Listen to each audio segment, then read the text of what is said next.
Captain Jake Morrison felt the bridge shake around him as the massive alien ships appeared without warning. One moment, the stars looked normal through the viewscreen of the UES Liberty, and the next moment, dozens of huge vessels blocked out half the sky. Each ship was the size of a city, their hulls glowing with strange blue energy that hurt to look at directly.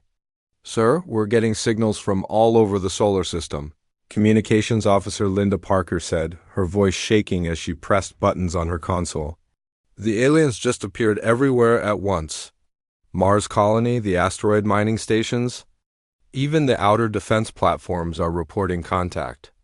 Jake gripped the armrests of his captain's chair and tried to stay calm. He had trained for this moment his entire career, but seeing it happen still felt like a bad dream. The alien ships hung in space like sleeping giants, their weapons aimed directly at Earth. Each vessel could probably destroy his ship with a single shot, and there were more of them than he could count. "Put me through to Earth Command," Jake ordered. "And get me a direct line to the White House if you can." Down on Earth, President Lisa Turner was already in the emergency bunker deep beneath the White House. The Situation Room buzzed with activity as military officers and government officials tried to make sense of what was happening. Giant screens showed images of alien ships surrounding Earth, Mars, and every major human settlement in the solar system. "How many ships are we looking at?" President Turner asked General Rick Hayes, who stood studying radar displays that showed red dots everywhere. "At least 200 that we can detect, Madam President," General Hayes replied, sweat beading on his forehead. "But our sensors might not be picking up all of them. These ships use technology we've never seen before." "Secretary of Defense Marie?" Collins rushed into the room carrying a tablet full of reports. "The aliens are broadcasting on all frequencies," she announced. "They want to talk." President Turner nodded grimly. "Put it on the main screen?" The room fell silent as an alien face appeared on the massive display. The creature had gray skin, large black eyes, and a mouth that seemed too wide for its face. When it spoke, the voice came through the speakers in perfect English, though it sounded cold and mechanical. "I am Ambassador Zethkari of the Vorthak Empire, speaking for the Galactic Council," the alien said. "We have observed your species for many of your years. You are violent, destructive, and dangerous to the peace of the galaxy." President Turner stepped forward. "I am President Lisa Turner of the United States of America, speaking for all of humanity. What do you want?" The alien's black eyes seemed to stare right through the screen.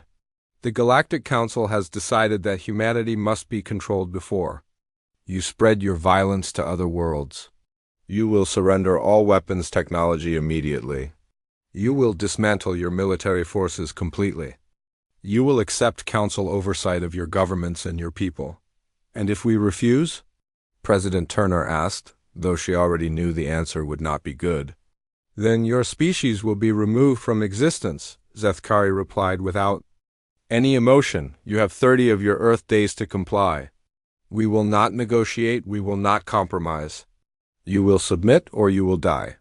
The transmission ended, leaving the Situation Room in stunned silence. General Hayes was the first to speak. "Madam President, we have to consider surrender. Those ships could destroy every city on Earth in minutes." "We can't just give up our freedom," Secretary Collins argued. "There has to be another way." "President." Turner looked around the room at the faces of her advisors.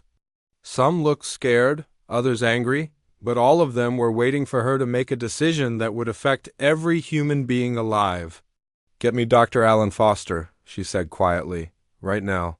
20 minutes later, Dr. Foster arrived in the Situation Room. He was a thin man with gray hair who always looked like he had not slept in days.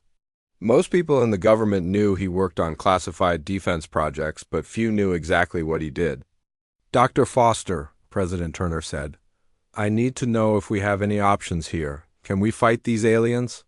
Dr. Foster looked around the room carefully, then pulled out a small device and pressed a button. The device beeped softly. "The room is clean of listening devices," he said. "What I'm about to tell you is so classified that only 12 people on Earth know about it." He moved to the main display and called up a new set of images. They showed sleek, angular spacecraft that looked nothing like the bulky human ships everyone was familiar with. For the past 50 years, since we first recovered alien technology from crashed ships, we have been preparing for this day. General Hayes leaned forward. What are you saying, Doctor?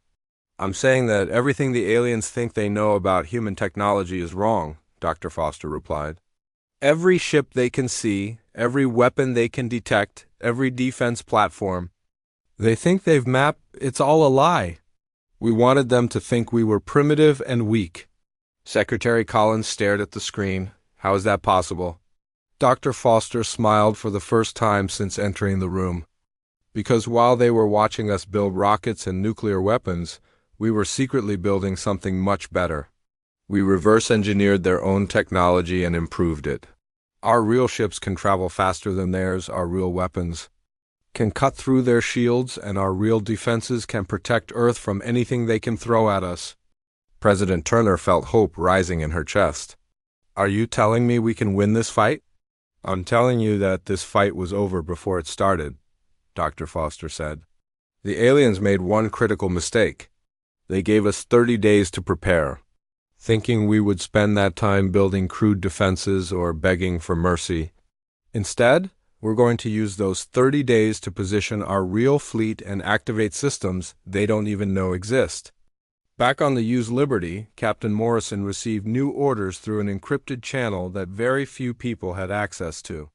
The orders were simple but shocking. He was to maintain his current position and continue acting like a normal human. Patrol ship. In 29 days, he would receive a signal. When that signal came, he was to remove the false hull plating from his ship and prepare for combat operations. Jake looked at the orders, again to make sure he had read them correctly. His ship, which looked like an ordinary human cruiser from the outside, was actually something very different underneath. He had known this day might come, but seeing the orders in black and white still surprised him. Sir, Officer Parker called from her station. We're receiving a message from the alien flagship. They want us to acknowledge their ultimatum. Jake stood up and straightened his uniform. Send this message back to them, he said calmly. Tell Ambassador Zethkari that humanity will give our answer in exactly 30 days, not 1 day sooner. As the message went out to the alien fleet, Jake allowed himself a small smile. The aliens thought they held all the cards, but they were about to learn that humanity had been playing a completely different game all along. The next 30 days would change everything, and when the smoke cleared, the Galactic Council would realize they had made the biggest mistake in their long history. Director Susan Blake walked through the corridors of Facility 7, located 3 miles beneath the Nevada desert. The elevator ride down had taken 15 minutes. And now she moved past laboratories filled with technology that would have seemed like magic to most people on Earth's surface. Today she would brief a select group of military leaders about humanity's greatest secret, and she knew their world was about to change forever. The briefing room was carved directly from solid rock and lined with materials that blocked all forms of scanning or communication. Around the conference table sat 12 of humanity's highest-ranking military officers, each cleared for access to information so sensitive that their own families believed they worked normal desk jobs. Gentlemen and ladies, Director Blake began, activating a holographic display that showed a timeline stretching back 75 years. What you are about to learn today explains why we have been able to remain calm while alien warships surround our planet. Admiral Ben Parker, commander of Earth's official space fleet, raised his hand. Director Blake, with respect, I command every military vessel in human space. I think I would know if we had capabilities beyond what I've seen. Director Blake smiled. Admiral, you command every military vessel that appears on our public records. What you don't command are the ships that officially don't exist. She touched a control, and the display changed to show images of sleek, impossible-looking spacecraft. These vessels were built in secret shipyards throughout the outer solar system, using technology we've been developing since 1947. The room erupted in surprised voices until General Carl Johnson stood up. Are you telling us that we've had advanced alien technology for decades and nobody told us? Not just alien technology, General, came a new voice from the doorway. Dr. Kate Williams entered the room carrying a case full of equipment that hummed with barely contained energy. We've had alien technology and we've improved it far beyond what its original builders ever imagined. Dr. Williams was the Aurora Project's lead physicist, and her reputation for solving impossible problems was legendary among the small group of people who knew she existed. She set her case on the table and opened it to reveal devices that seemed to bend light around themselves. "This is a quantum phase generator," she explained, lifting out a device the size of a coffee cup. "Alien ships use quantum scanning to detect matter and energy signatures. This device shifts our ships slightly out of normal spacetime, making them invisible to their sensors while still allowing us to move and fight normally." Colonel Steve Martinez, who commanded Earth's ground forces, leaned forward to get a better look. "How long have we had this technology?" "The first working prototype was completed 12 years ago," Dr. Williams replied. "We now have quantum phase generators installed on over 300 vessels throughout the solar system. Ships that the aliens believe are mining equipment, research stations, or civilian transports." Director Blake brought up new images showing massive construction projects hidden inside asteroids and on the dark sides of moons. While the Galactic Council was watching us launch chemical rockets and build nuclear power plants, we were secretly constructing an entirely different kind of civilization. The holographic display showed the interior of a facility built inside an asteroid. Gleaming corridors stretched for miles, and factories produced equipment that looked decades ahead of anything on Earth's surface. Thousands of people worked in these facilities, all sworn to secrecy about their true purpose. Every major asteroid mining operation in the belt is actually a military production facility, Director Blake continued. Our official mining ships bring back metals and minerals, but our real purpose has been building the largest fleet in human history.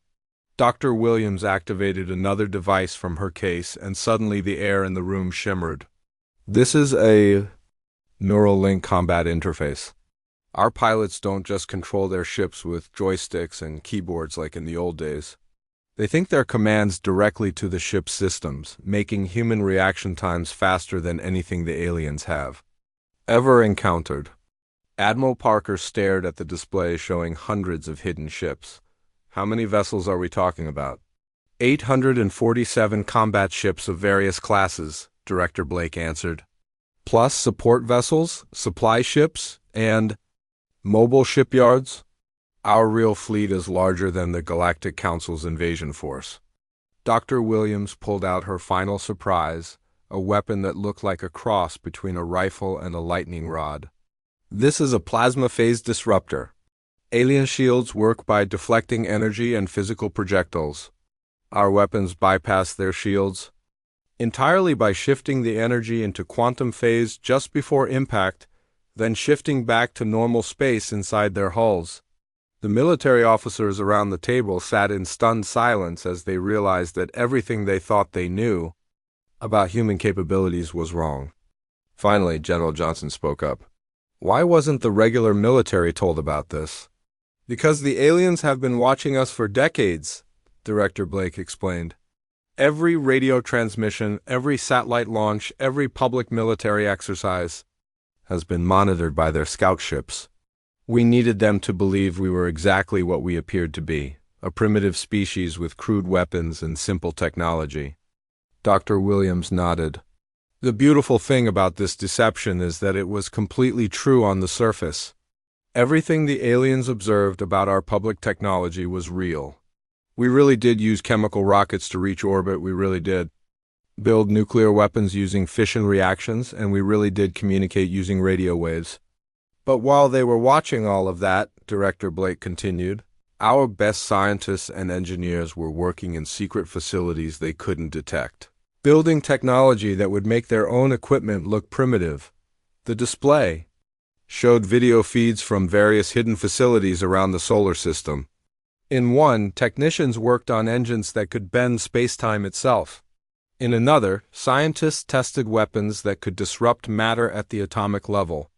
And in a third, engineers assembled ships that looked more like works of art than machines of war. Admiral Parker studied the specifications of the hidden fleet. What about crews for all these ships? You can't train that many people in secret. Actually, we can, Dr. Williams said. Most of our crews believe they're working on advanced research projects or experimental technology programs. Only the senior officers know the true purpose of their training. Director Blake brought up personnel files. We've been recruiting the best pilots, engineers, and scientists for 20 years. They undergo training in facilities that, officially, don't exist, then return to their normal jobs until they're needed. Captain Morrison, who you met at the surface briefing, has been commanding a quantum phase warship for 3 years while officially captaining a routine patrol vessel. Colonel Martinez looked at the weapon specifications. When do we reveal all of this to the aliens? In 28 days, Director Blake replied. The aliens gave us 30 days to surrender, thinking we would spend that time panicking or building desperate defenses. Instead, we'll use those days to position our real fleet and prepare our actual weapons.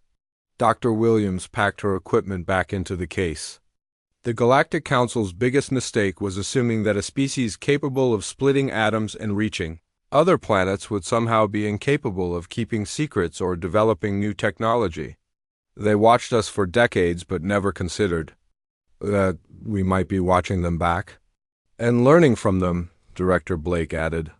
Every crashed alien scout ship, every piece of recovered technology, every intercepted communication has taught us more about their capabilities and weaknesses. We know how their ships work, how their weapons function, and most importantly, how their leaders think.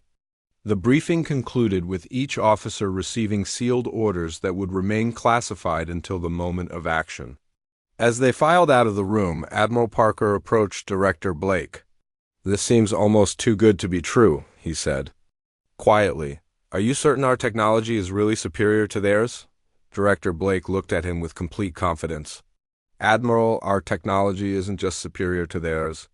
We built it using their own principles and then improved it with human innovation. When this war begins, the aliens are going to discover that they're fighting an enemy that knows their technology better than they do. As the military leaders return to the surface to begin secretly coordinating with the hidden fleet, the aliens continued to position their ships around human settlements. They believed they were preparing for the conquest of a primitive species. They had no idea they were actually surrounding themselves with the most advanced military force the galaxy had ever seen. The 30 days passed like a slow countdown to doom, at least from the Galactic Council's perspective. On the morning of the final day, Ambassador Zethkari stood on the bridge of the flagship Eternal Dominion and watched human ships moving in what appeared to be random patterns around Earth. The primitive vessels looked pathetic compared to the massive Council fleet, and Zethkari felt almost sorry for the humans who were about to be destroyed. Have the humans sent their surrender message? He asked his communications officer. No, Ambassador, came the reply. They continue to ignore our transmissions. Zethkari's wide mouth curved into what might have been a smile on his gray face. Then they have chosen destruction. Begin the demonstration strike on their major population centers. Use minimal force, just enough to show them our power. Across the Council fleet, weapon systems that could vaporize mountains began to charge with deadly energy. Plasma cannons capable of melting steel turned toward Earth's largest cities. The aliens expected to see panic, surrender, and begging for mercy within minutes of their first attack on Earth. President Turner sat in the deep command bunker surrounded by screens showing every major city on the planet.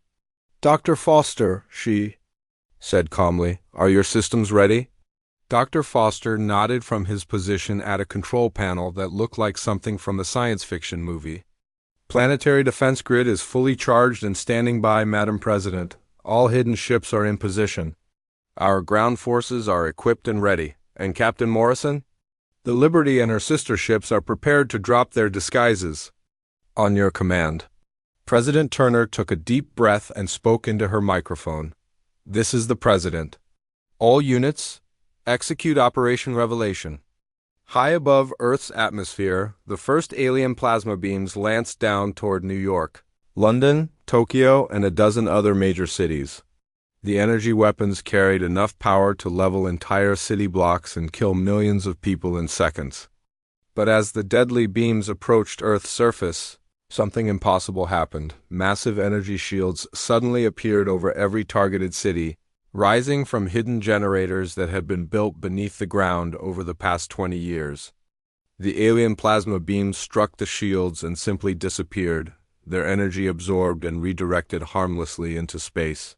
The cities below remained completely unharmed. What just happened? Zethkari demanded, staring at his tactical displays. Our weapons should have destroyed those settlements. Before anyone could answer, his ship's sensors detected new contacts appearing throughout the area. Human vessels that had looked like simple patrol ships and cargo haulers were suddenly shedding. Outer hull sections like snakes molting their skin. Underneath the fake exteriors, sleek warships emerged that looked nothing like the primitive craft the aliens had been observing. Captain Morrison stood on the bridge of the UES Liberty as his ship's true form was revealed. The bulky exterior. Plating fell away to show a vessel that seemed to be made of flowing metal and contained energy. All weapon systems online, reported his tactical officer. Quantum phase generators at full power. Target the lead alien cruiser, Morrison ordered. Fire. The Liberty's main weapon was unlike anything the Galactic Council had ever encountered. Instead of firing energy beams or projectiles, it generated a focused quantum distortion that passed through alien shields as if they weren't there. The beam struck the Council cruiser's hull and the massive ship simply came apart, its molecular bonds disrupted at the atomic level. Across the solar system, hundreds of human ships simultaneously dropped their disguises and opened fire. Alien vessels that had seemed overwhelming just moments before began exploding in brilliant flashes as human weapons tore through their defenses. The Council's advanced shields, designed to stop any known weapon, were useless against technology that operated on completely different principles. On the surface of Earth, Colonel Martinez coordinated the defense of major cities as alien landing craft attempted to deploy ground forces. The aliens emerged from their transports expecting to face humans armed with primitive kinetic weapons and chemical explosives. Instead, they found soldiers wearing powered armor that made them faster and stronger than any biological being. Contact. Front, called Sergeant Danny Brown as his squad engaged alien soldiers in the streets of Chicago. His weapon looked like a simple rifle but fired concentrated energy pulses that could cut through alien armor like paper. These guys are tough, but their gear can't handle our firepower. The alien ground forces, accustomed to fighting species, with technology centuries behind their own, found themselves outgunned for the first time in their military history. Human soldiers moved like ghosts through urban terrain, appearing and disappearing using personal cloaking devices. Their weapons penetrated alien armor effortlessly, while alien energy beams bounced harmlessly off human. Defensive systems. Dr. Foster activated the final phase of humanity's surprise as alien ships throughout the solar system began losing life. Support systems. Biological warfare protocol is active, he reported to President Turner. Our nanite viruses are infiltrating their environmental systems. The nanites were microscopic machines designed specifically to target alien biology and technology.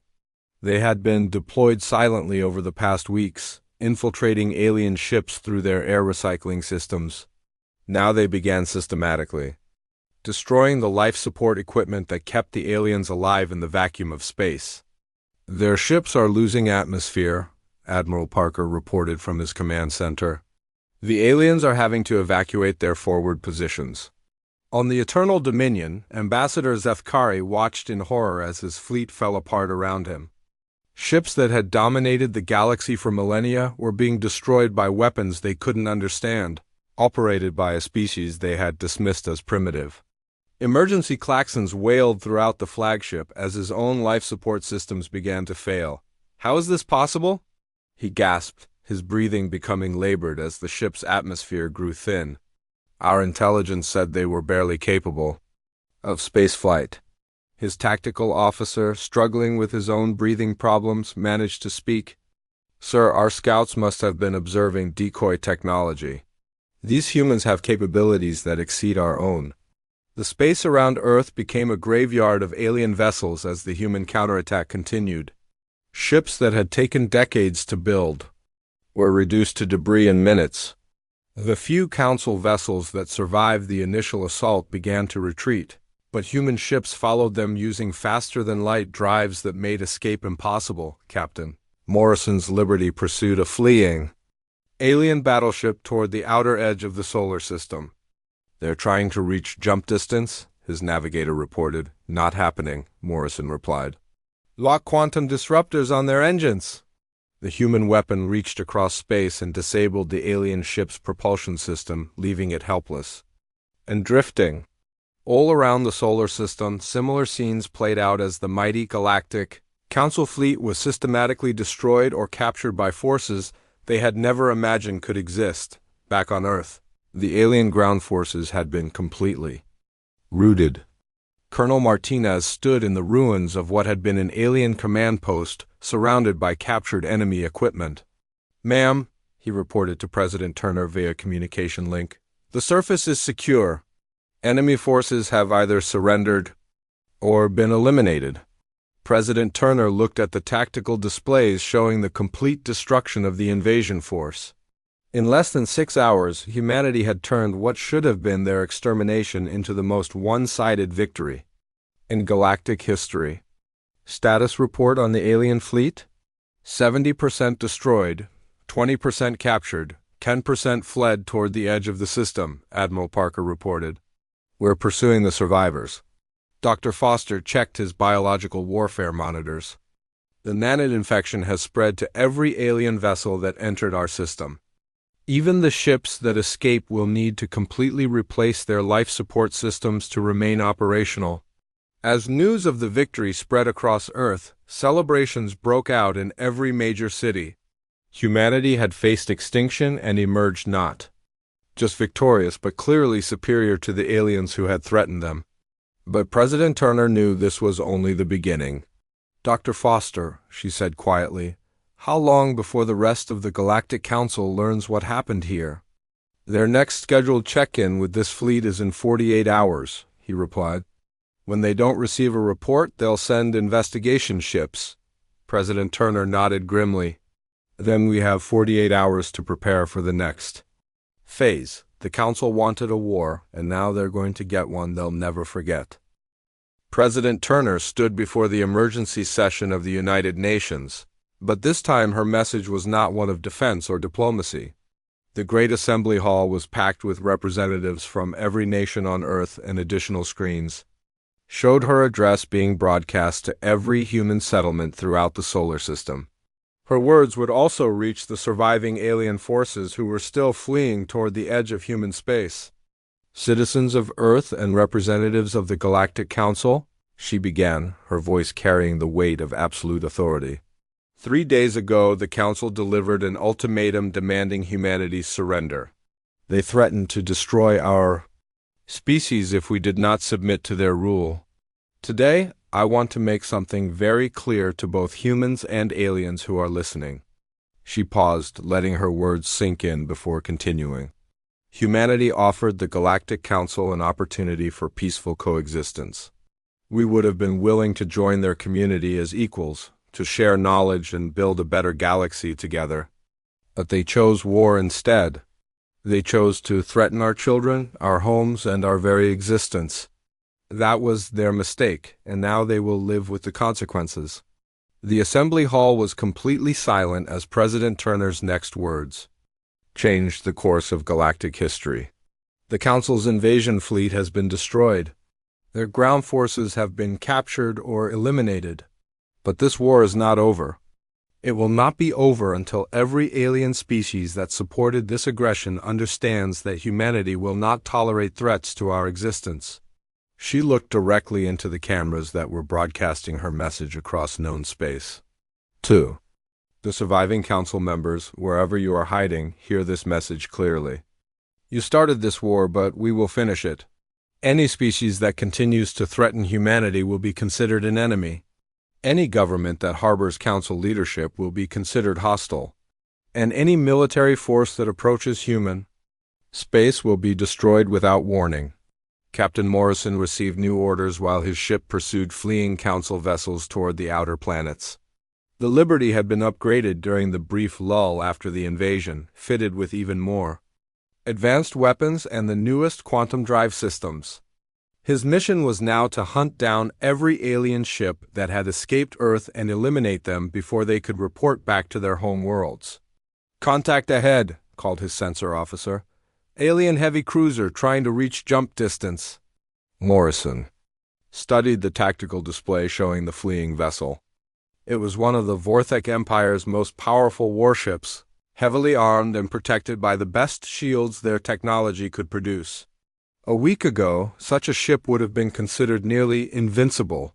Today it was just another target. "Quantum phase. The entire ship," Morrison ordered. "I want to capture it intact if possible."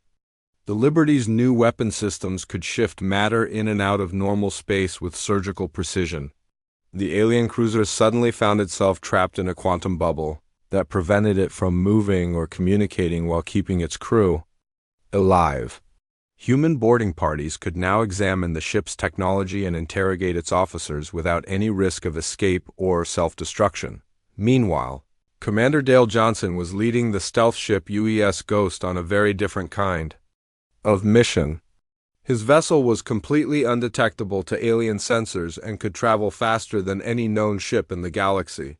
While other human forces hunted the invasion fleet's survivors, Johnson's job was to strike at the heart of Council power itself. The Ghost materialized in the Zerathi home system without triggering a single alarm. The alien sensors couldn't detect a ship that existed in quantum phase most of the time, only shifting into normal space long enough to attack. Johnson studied the massive orbital facilities surrounding the alien homeworld, identifying military installations, government centers, and communication hubs. "Begin surgical strikes," he ordered his weapons officer. "Target their planetary defense grid first, then their communication satellites." The attack was swift and devastating. Quantum disruptor beams lanced out from seemingly empty space, destroying alien installations with pinpoint accuracy. The Zerathi military tried to respond, but they couldn't fight an enemy they couldn't see or locate. Within 2 hours, one of the galaxy's most powerful civilizations was cut off from the rest of Council space and defenseless against further attack. Dr. Williams was working around the clock to develop new weapons and defenses as human forces spread across the galaxy. Her latest creation was a quantum virus that could infect alien computer systems and turn their own technology against them. Unlike the biological nanites that had disabled alien life support, this new weapon targeted their artificial intelligence and automated systems. "The beauty of this approach," she explained to Director Blake during a secure transmission, "is that the aliens have become completely dependent on automated systems to run their civilization. Their ships, their cities, their entire infrastructure relies on computer networks that we can now control." The first test of the quantum virus came when human forces reached a major Council military base in the Zephyrian system. Instead of attacking the base directly, they simply transmitted the virus through the alien communication network. Within hours, the base's own defense systems turned on each other. Its computers locked out authorized users, and its weapons began firing at Council ships instead of defending them back on Earth. The individual species that made up the Galactic Council were beginning to fracture as news of humanity's victories spread. The Vorthek Empire, which had been the driving force behind the invasion, suddenly found itself fighting a war it couldn't win while its allies abandoned the alliance to save themselves. General Hayes monitored communications intercepts from Council space as alien governments began turning on each other. "The Crystalline Collective just announced they're withdrawing from the Council," he reported to President Turner. "They're claiming the invasion was illegal and they never authorized it." "What about the others?" President Turner asked. "The Aquatic Federation is trying to negotiate a separate peace with us," General Hayes continued. The Silicon Brotherhood has gone completely silent, probably hoping we'll forget they exist. Only the Vorthic Empire and two smaller species are still openly hostile. President Turner nodded with satisfaction. Divide and conquer. The Council's strength came from unity, and we've shattered that completely. Meanwhile, human hunter-killer groups were systematically destroying Council assets throughout the galaxy. Captain Lisa Chun commanded a squadron of advanced destroyers that had materialized in the middle of a Council supply convoy. The alien ships carrying weapons and equipment to forward bases found themselves surrounded by vessels that shouldn't have been able to reach this part of space. "This is Captain Chun of the Terran Federation," she broadcast to the alien convoy. "You are carrying military supplies to forces engaged in war against humanity. Surrender your vessels immediately or be destroyed." The alien convoy commander tried to flee, but human ships could travel faster than anything the Council possessed. One by one, the supply ships were disabled and boarded by human marines wearing combat armor. That made them nearly invulnerable to alien weapons.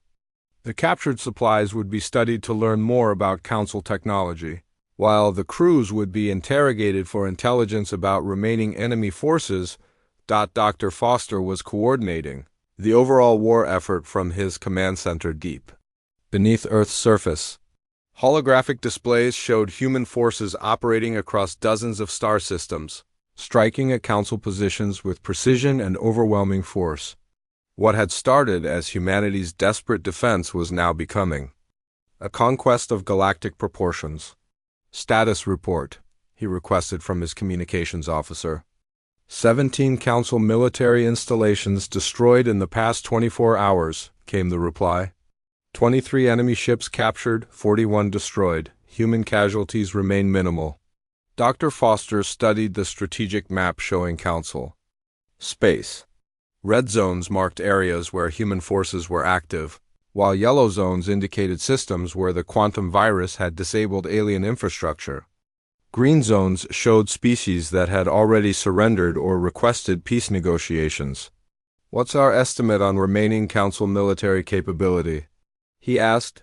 "Down to approximately 30% of their original strength," his intelligence officer reported. "Most of their surviving forces are concentrated around Vorthok home systems, probably preparing for a last stand." Dr. Foster nodded grimly. "Then it's time to end this war permanently. Send orders to all fleet commanders. Begin Phase 3 operations. We're going to finish what the Council started." As human forces prepared for the final assault on Council strongholds, alien civilizations across the galaxy were learning a harsh lesson about underestimating humanity. The species they had dismissed as primitive and violent had proven to be neither primitive nor mindlessly violent. Instead, humans had demonstrated that they were strategically brilliant, technologically superior, and absolutely ruthless when their survival was threatened. The galaxy would never be the same again. And the age of the Galactic Council was coming to an end. 6 months after the Galactic Council's ultimatum, Ambassador Lisa Chun walked through the corridors of what had once been the Council's Grand Assembly building on the planet Nexus Prime. The massive structure had been built to intimidate visitors, with its soaring ceilings and imposing architecture, designed to make other species feel small and powerless when they came before the Council. Today, it served as the headquarters of the new Terran Federation, and the aliens who once ruled the galaxy now waited nervously for human decisions about their fate. The war had effectively ended 3 months ago, when the last Vorthok stronghold surrendered after a brief siege. The mighty Galactic Council, which had dominated known space for over 1,000 years, had been completely destroyed by a species they had considered barely worthy of notice. Now representatives from dozens of alien civilizations filled the waiting areas outside Chun's office, hoping to negotiate terms for joining the new galactic government that humanity was establishing. President Turner had appointed Chun as humanity's first galactic ambassador after her outstanding performance commanding destroyer squadrons during the war. Chun's job was to sort through the various alien species and determine which ones could be trusted as allies, which ones needed to be closely watched, and which ones might still pose a threat to human interests. The Crystalline Collective delegation is here for their appointment, announced her assistant, Lieutenant Commander Paul Roberts. They'd been waiting for 2 hours and they looked nervous. Chun smiled slightly. The same aliens who had once dismissed human intelligence were now desperate to prove their worth to their new human overlords. Send them in, but keep the meeting short. I have 17 more species to see today. The crystalline beings that entered her office were tall, graceful creatures whose bodies seemed to be made of living diamond. They had been among the more reasonable members of the old council, but they had still supported the invasion of Earth when it was proposed. Now they stood before Sheen like criminals awaiting judgment. Ambassador Chung, their leader spoke in carefully practiced English. The Crystalline Collective wishes to formally apologize for our role in the Council's aggression toward humanity. We offer our complete surrender and request membership in the Terran Federation. Chun consulted the files on her desk, which contained detailed intelligence about every alien species gathered during the war. Your species controlled 14 star systems under the old council and operated significant mining operations throughout the galaxy. What exactly are you offering to contribute to the Federation? Our worlds are rich in rare crystals needed for advanced technology, the alien replied quickly. Our people are skilled in precision manufacturing and energy systems. We can provide materials and expertise that would benefit human expansion. And in return, we ask only to be allowed to continue existing under human protection. We understand that our previous status as council members means we cannot expect equal treatment, but we hope to earn your trust through loyal service. Chun made notes in her files. The Crystalline Collective was being honest about their limitations and seemed genuinely committed to cooperation. Your request for Federation membership is approved with probationary status.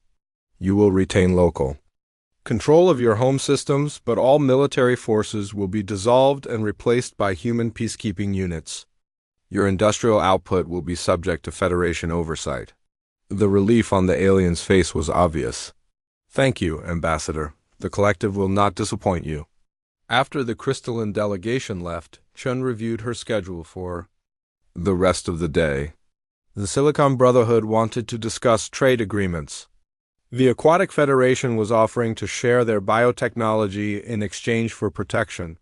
The insectoid swarms were requesting permission to establish new colonies in uninhabited systems. Each species was trying to find their place in the new galactic order that humanity was creating. Meanwhile, on Earth, Dr. Foster was overseeing the integration of captured alien technology with human systems. The combination of human innovation and alien knowledge was producing advances that neither species could have achieved alone. Faster-than-light communication networks now connected every human settlement across the galaxy. Medical technology. Combining human genetics research with alien healing techniques was extending human lifespans and eliminating previously incurable diseases. The fusion reactors are operating at 112% of projected efficiency, reported Dr. Williams during their daily briefing. The alien energy systems we captured are more compatible with our technology than we expected.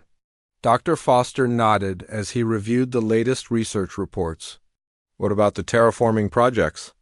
We've successfully modified the atmospheric processes from the Vorthek Empire, Dr. Williams replied. We can now make hostile planets suitable for human habitation in months instead of centuries. The first colony worlds should be ready for settlement within the year.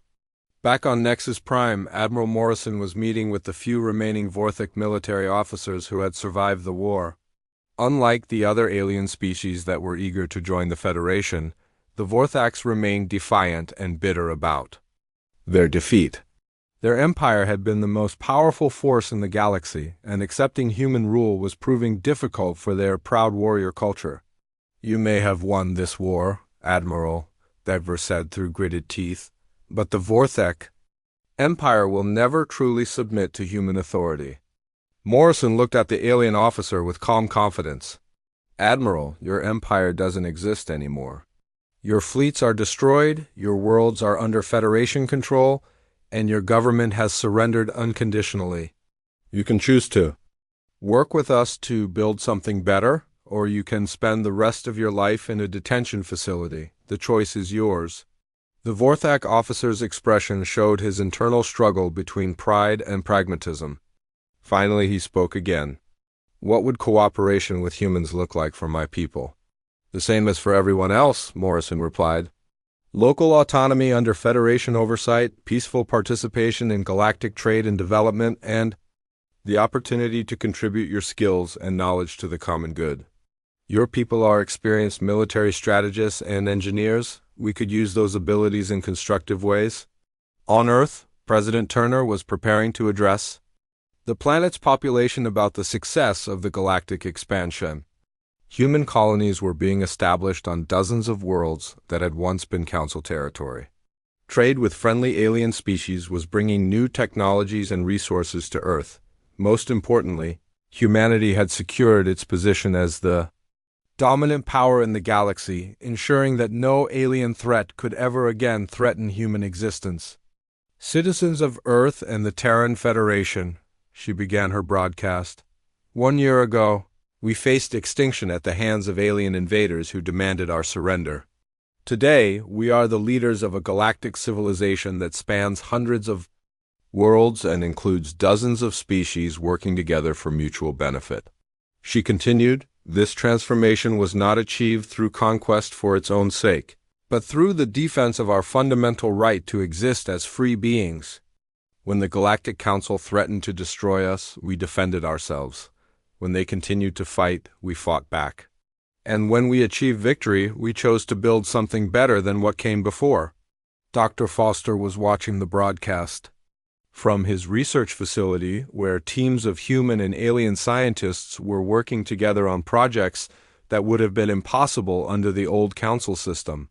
The rigid hierarchy and species-based discrimination of the previous government had been replaced by a merit-based system where the best ideas and innovations were rewarded regardless of their origin.